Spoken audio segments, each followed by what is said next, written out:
میرا عرض کرنے کا مقصد یہ ہے کہ اگر آپ پرسیپشن اپنے ملک کی خود خراب کر دیں، آپ نے اپنا چہرہ خود بگاڑ دیا، آپ نے ٹی وی لگایا اور آپ نے دیکھا تو وہ اتنے بندے یہ ہو گیا،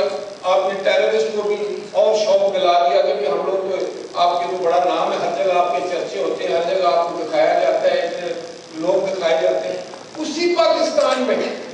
بڑے اچھے کام بھی ہو رہے ہوتے ہیں، وہاں میلے بھی لگتے ہیں، وہاں ٹھیلے بھی لگتے ہیں، وہاں رونق بھی ہوتی ہے، وہ لوگ بڑے مہمان نواز بھی ہیں، عزت بھی کرتے ہیں۔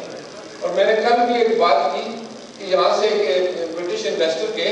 اور وہ مجھے ملے اور مجھے کہنے لگے کہ میں 3 دن 4 دن سے ہوں، لاہور بھی گیا، کراچی بھی گیا، مری بھی گیا،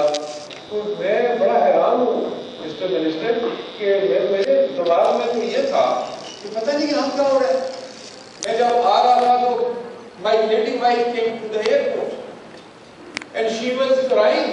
She said, "John, don't go Pakistan. You are not going to come back in one piece." اب بتاؤ یہاں تو اتنا اچھا ہے، سب لوگ اتنے ٹھیک ٹھاک۔ اب مجھے بتائیں کہ یہ کس نے پاکستان کی خدمت کی؟ ہم نے دانستہ غلطی کر دی یا نہ دانستہ؟ مجھے پتہ ہے as a prime minister I know کہ بہت ساری ہمارے کمی بیشی ہے، چیلنجز ہیں، پر میں صرف یہ کہنا چاہتا ہوں کہ جو ہم دکھاتے ہیں، جو ہم میسیجز یا وہ آتے ہیں پاکستان کی امیجز،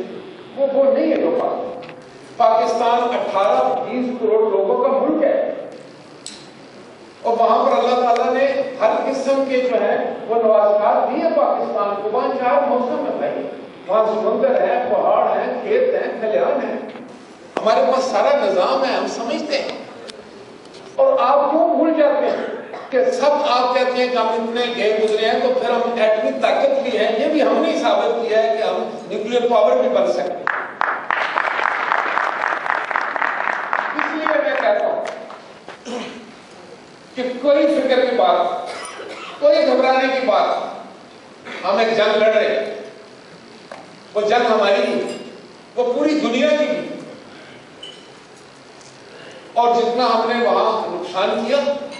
وہ اس لیے کیا کہ ہم نے اپنے شہروں کو محفوظ رکھنا ہے، اپنی مساجد کو محفوظ رکھنا ہے، اپنے بچوں کو محفوظ رکھنا ہے، اپنی درسگاہوں کو محفوظ رکھنا ہے، پوری دنیا کو محفوظ رکھنا ہے، اور سب سے بڑھ کر اپنے پیارے مذہب اسلام کا صحیح جو چہرہ ہے اس کو سلامت رکھنا۔ اسلام جو ہے وہ تو امن اور پیس اور سلامتی،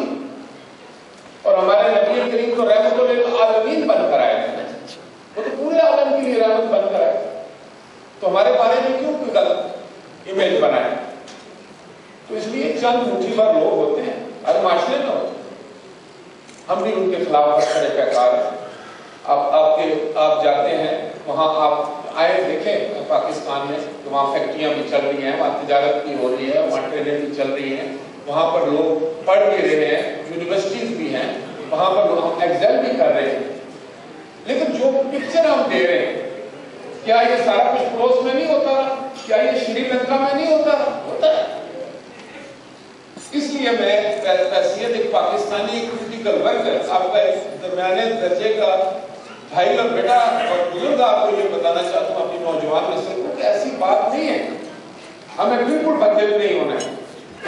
کم از کم میں تو اپنی پاکستان کے بارے میں،